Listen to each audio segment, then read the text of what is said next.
देखिए, आज हम लोग आपदा के संबंध में कार्यक्रम में हम लोग एक साथ भागीदारी हो रहे हैं और इसलिए पहले हम आपको बधाई देते हैं कि भाई आपदा क्या चीज़ है और आपदा में हम क्या करें और हम किस तरह का पहले तक पर तैयार रहें कि ताकि हम आपदा से कैसे बचें। तो आपदा से बचने के लिए हम आपदा होती क्या है, तो आपदा शब्द से ही आपदा पता चल जाता है कि ये किसी परिस्थिति में किसी घटित होने वाली घटना जो है वो आपदा कहलाती है।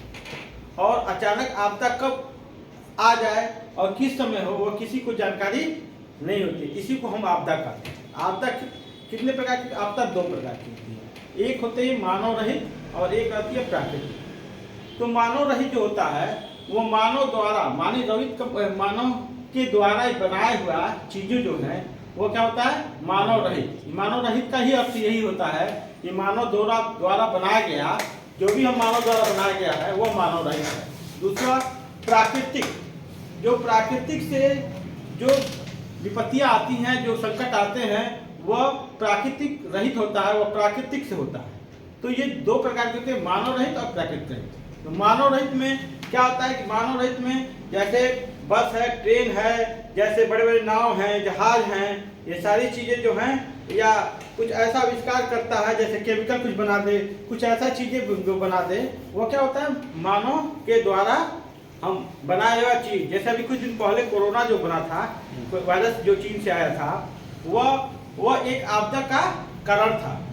वह एक जगह बना और क्या हुआ, पूरे विश्व में फैल गया और जिससे हर देश, बहुत से देश जो विपत्ति स्थितियों में अपने संयम से अगर नहीं रहते तो कई देश की उसकी जो स्थिति जो थी वह बहुत दयनीय हो जाती। और इससे ये होता है कि 2 साल तक, लमसम 2 साल तक, 19 कोविड आने से 2 साल तक हमारा जो कार्य था वह अस्त व्यस्त हो गया और जो चीज़ें हम 2 साल आगे बढ़ानी थी, हम 2 साल पीछे हो गए। अब 2 साल वो पीछे हुए, 2 साल बीच का समय हुआ, यानी 4 साल हमारा वो समय जो था, जो बढ़ने वाला समय था, वो हम क्या हुए? पीछे हो गए। और हमारी सारी काम काज जो भी पहले पढ़ने लिखने का आयात जायत साधन का जो भी सुविधा जो है वो बंद हो गया। केवल हमको वही साधन मिलता था जो हमारे जीवन के लिए उपलब्ध था। तो ये वायरस जो है ये आपदा का कारण है। बड़े बड़े ट्रेन देखते होंगे अचानक लड़ जाते हैं किसी थोड़ी सी चूक के कारण, तो वो क्या होता है? बहुत सारे जब लोग घायल हो जाते हैं तो वो क्या होता है? वो भी एक आपदा का कारण है। बस लड़ जाए या नाव डूब जाए, तो ऐसी चीजें होती हैं कि क्या होता है? ये बहुत सारे जो हैं ये आपदा का ही एक रूप है। दूसरी चीज, प्राकृतिक आपदा में क्या होता है? बाढ़ आ जाना, भूकंप आ जाना, वज्रपात आ जाना, या भूस्खलन हो जाना, या किसी तरह की कोई चीजें होती हैं, वो क्या होता है? वह प्राकृतिक आपदा होता है। अब मान लीजिए कि आप घर में हैं और घर में सबसे ज्यादा हानिकारक क्या चीज होता है? वो है गैस। गैस या शॉर्ट सर्किट हो जाती है तो क्या होती है? आग लग जाती है। लेकिन जब घर में जब गैस में आग लगता है, जब गैस में आग लगता है तो सिलेंडर में क्या होता है? सिलेंडर में अगर आप आग लग जाए सिलेंडर में, तो क्या होता है? सिलेंडर में जब आग लग जाता है तो लोग घर से भागना स्टार्ट कर देते हैं, अपना संयम को खो देते हैं। सिलेंडर कभी अगर खड़ी रहेगी तो वह सिलेंडर कभी विस्फोट नहीं करेगा। विस्फोट कब करेगा सिलेंडर? विस्फोट कब करेगा? जब उसकी नीचे की परत जो है वह गर्म हो जाएगी तो वह विस्फोट करेगा। आप देखते हैं कि कभी सिलेंडर में जो है नीचे जो तली होती है या ऐसे बनाई जाती है या ऐसे बनाई जाती है। नीचे जो रहता है सिलेंडर का जो है, तो उसमें क्या होता है कि इससे ये पता चलता है, आप ये समझते हैं कि इंडियन है या एसपी है। इसका कारण तो ये है ही, लेकिन सबसे बड़ा कारण ये है कि जो नीचे का जो वाष्प है वह इससे निकलता रहता है ताकि ये ही चीज हीट नहीं होती है। सिलेंडर के ऊपर आप देखेंगे, ऐसे देखेंगे सिलेंडर पे, तो यहाँ ए बी लिखा होता है, बी लिखा होता है, सी लिखा होता है, डी लिखा होता है। ए का मतलब है जनवरी से फरवरी मार्च तक, तो ये चीजें बी का मतलब है, सी का मतलब है, डी का जब मतलब आता है तो वहां जब डी लिखा रहता है तो वो लिख देता है 2033, 2040, 2045, यानी उस डेट तक वो क्या होता है? वह उस डेट तक एक्सपायर होता है। दूसरी चीज कि सिलेंडर रात में क्या करते हैं लोग? खोल कर छोड़ देते हैं लोग, उस कारण से भी आग लग जाती है। तीसरी चीज कि जब सिलेंडर पे आग लगती है तो क्या करते हैं, वो लोग घर छोड़कर भागना स्टार्ट कर देते हैं। तो हमें अब संयम नहीं खोलना चाहिए, हमें सिलेंडर को क्या करना चाहिए, डंडे की सहायता से, क्योंकि सिलेंडर जब गिरेगा तभी जाकर आग लगेगी। और आग लगने का 3 कारण होता है। पहला कारण होता है तापमान, टेम्परेचर, फ्लू और ऑक्सीजन। 3 चीजों में से किसी एक चीज को निकाल दिया जाए तो क्या होगा, आग बुझ जाएगी। तो 3 चीज में हम क्या करते हैं, जब सिलेंडर में आग लग जाती है तो क्या करते हैं, सिलेंडर में एक बाल्टी से ऊपर से इतनी तेज प्रेशर के मारते हैं कि ऑक्सीजन की वहां की एकता खत्म हो जाए और सिलेंडर तुरंत रुक जाए। या किसी गीले बोरे से क्या करते हैं, अचानक ढकते हैं तो क्या होता है, वहां का सिलेंडर वातावरण की ऑक्सीजन की कमी हो जाती है और जब ऑक्सीजन नहीं रहेगा तो क्या होगा, सिलेंडर बंद हो जाएगा। तो हम क्या करते हैं, उनको डंडे की सहायता से किसी फील्ड के स्थान पर लाएंगे और ये जो तकनीक हम बताए हैं, बाल्टी से या बोरे के माध्यम से हम क्या करते हैं, उसको बंद कर देते हैं। फिर क्या होता है कि अगर आग लग जाता है गांव में ही गांव में आग लग जाता है तो होता क्या है, जब गांव में आग लग जाएगा तो वो क्या होता है, लोग क्या करते हैं, अपना सामान क्या करते हैं, बाहर निकालना फेंकना स्टार्ट कर देते हैं और पानी बाल्टी बाल्टी फेंकते हैं। अगर हम प्रयास करें कि हर घरों में एक एक बाल्टी हो, जिसमें बाल्टी में बालू भरा हो, तो हम क्या करते हैं, एक साथ जब जुट होकर बालू जब फेंका जाएगा तो क्या होगा, आग बुझ जाएगी। दूसरी चीज कि हम गांव में ये पता करना चाहिए, जब आग लगती है तो हमें क्या करना चाहिए, पुलिस को फोन करना चाहिए, उसके बाद फायर ब्रिगेड को फोन करना चाहिए, हॉस्पिटल की गाड़ी को फोन करना चाहिए और वहाँ के प्रशासन को भी सूचना देना चाहिए। जब गांव में जब गाड़ी आती है फायर ब्रिगेड की तो क्या होता क्या है कि गांव में आती है, वो घूमते रह जाती है और जब गांव में जब घूमते रह जाएगी तो वह सही स्थान पे नहीं पहुंच पाएंगे। तो इससे आने में उसको समय लगेगा और पता चलेगा 2-4 घर जल गया। तो हमें क्या करना चाहिए, मेन सड़क पे, किसी मुख्य सड़क पर किसी व्यक्ति को वहां भेज देना चाहिए कि वो व्यक्ति वहां से सीधे वह उस रास्ते सही स्थान पे उसको ला सके।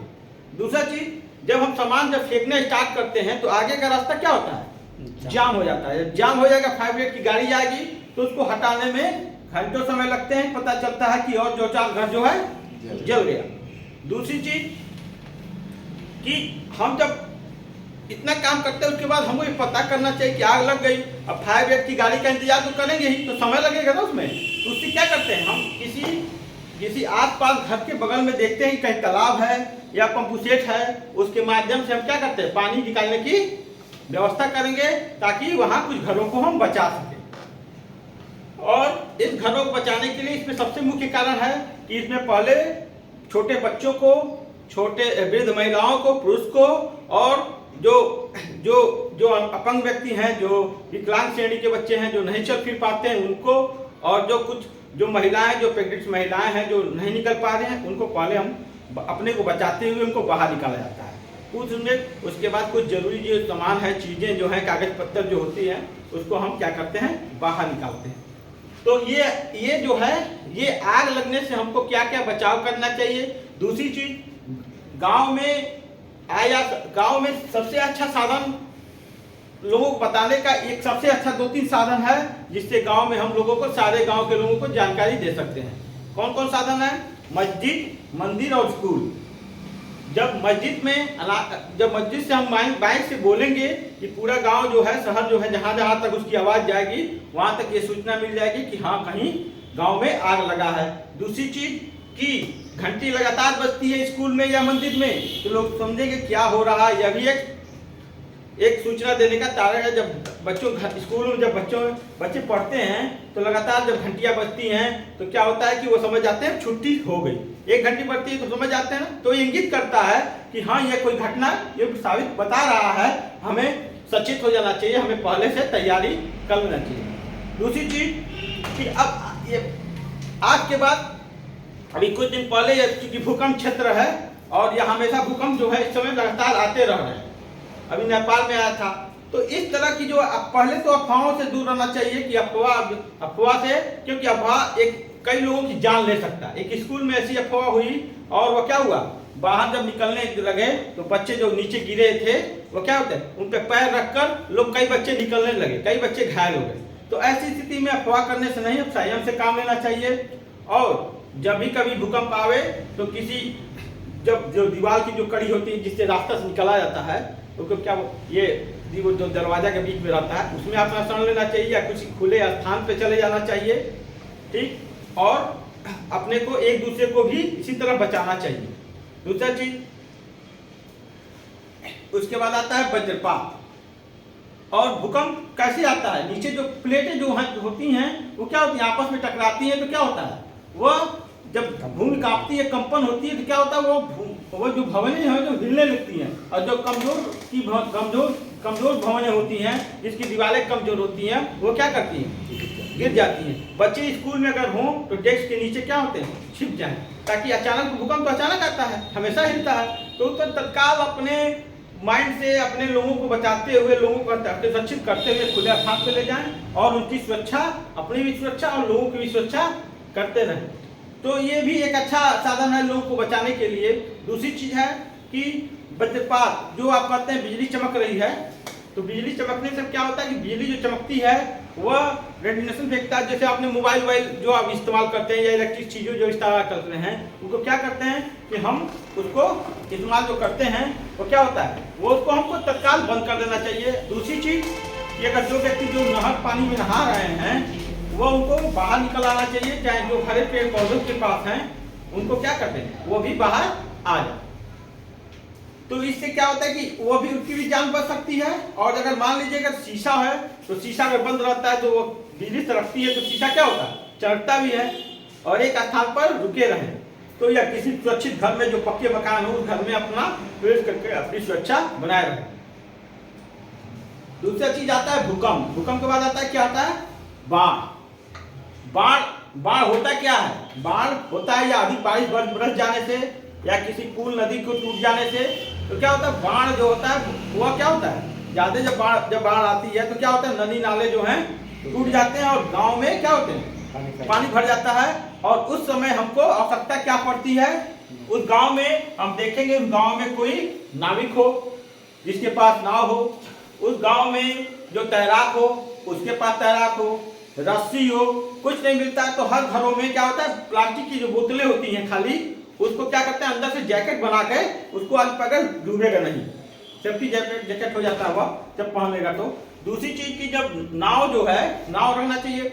बाढ़ आने से पहले क्या होता है, जिसके गांव में पुल है, नदी है या जो ये नहर जो है, उसको एक बार निगरानी करना चाहिए कि कहीं वो जो नहर है कहीं टूटा तो नहीं है।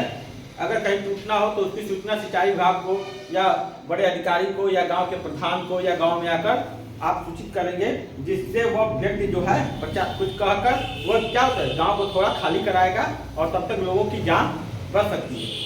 क्या होता है गांव में आप देखते हैं कि ना, कि जैसे ये है, ये पत्थर गिरा, ये नीचे सब मकाने हैं, यहाँ पत्थर लगा हुआ है। अब गांव में जाएंगे तो कहेंगे कि चाचा ये पत्थर बड़ा है, ये गिर जाएगा तो ये पूरा गांव समाप्त हो जाएगा। तो चाचा कहते कि नहीं, ये तो बहुत बड़ा पत्थर है, कैसे हिलेगा। तो इसको हमको बचाने के लिए, या तो अगर कहीं अचानक गिर गया तो हम क्या करते हैं, इसको ब्रैकेट लगाते हैं ताकि ये गिरते गिरते तब तक गांव हमारा खाली हो जाए। या इसको हम पीछे देखेंगे कुछ नहीं है तो इसको पीछे पलटने की प्रयास करेंगे, और कुछ नहीं होता है तो इसको उठाने का प्रयास करेंगे। तो ये सारी चीजें जो है आपदा से ही हैं। तो हम क्या करते हैं, नाव, और ये देखेंगे कि अगर बाढ़ आ गई तो ट्रैक्टर ट्राली किसके पास है, तो ट्रैक्टर ट्राली की सहायता से एक वस्तु को स्थान को दूसरे स्थान पहुंचाने का कार्य करते हैं। दूसरी चीज कि अगर हमको पता चल जाए कि बाढ़ आया, कुछ ऐसी चीजें आने वाली हैं, तो 1 महीने का राशन भोजन अपने पास पहले से एकत्र कर दें। दूसरी चीज कि जो लोग तैराक हैं, जो डूब रहे हैं, उनकी मदद करेंगे, रस्सी के सहारे एक स्थान से दूसरे स्थान जाने का प्रयास करेंगे। दूसरी चीज, वो जैकेट अगर कुछ नहीं है तो बोतल का जैकेट पहनकर वो डूबेंगे नहीं। तो वह तीसरा चीज, अगर कभी कभी होता क्या है ना कि हम क्या करते हैं कि जो तैरना नहीं आता उसको भी पकड़ते हैं, पता चलता है उसको भी डूबे, लेकिन ये चीज ध्यान रखना चाहिए कि वो व्यक्ति जो है धीरे धीरे आपको निकाले और उसको पकड़ने का बहुत ज्यादा प्रयास न करे कि वो हमको बचाने के चक्कर वो खुद डूब गया। तो ये सारी चीजें हैं अभी इस तरह होती रहती हैं। फिर होता है सांप का डसना। लमसम 15% सांप जो होते हैं वो क्या होते हैं, वह जहरीले होते हैं, और 85% सांप जो हैं जहरीले कम जहरीले होते हैं। तो क्या होता है कि उसमें क्या होता है, सांप जब काट लेता है तो लोग क्या करते हैं, खूब कस के बांध देते हैं नीचे, या ब्लेड से थोड़ा काट देते हैं। तो बांधने से क्या होता है, ब्लड सर्कुलेशन रुक जाएगा और उससे उसको काफी परेशानी होगा। दूसरा चीज, अगर काटने से होता है तो क्या होता है कि नसें उसको काट देती हैं, ये लोग चूसने लगते हैं। अगर उनका कटाव अगर नहीं, अगर ठीक से जानकारी है तो क्या करता है, जहर उनके भी शरीर में पहुंच जाता है। उसके बाद लगा करते हैं लोग, जो गांव में जैसे सोखा है, चाहे ऐसे करते हैं कि सोखा वोखा दिखा दिया तो सही हो जाएगा, चाहे जो मंत्र अंतर कर दे, तो ये भी ऐसा कोई चीज नहीं है। आप डायरेक्ट फोन कीजिए 108 नंबर पे, वो गाड़ी जाएगी और ले जाएगी। व्यक्ति को स्थिर रखना है, सोने नहीं देना है।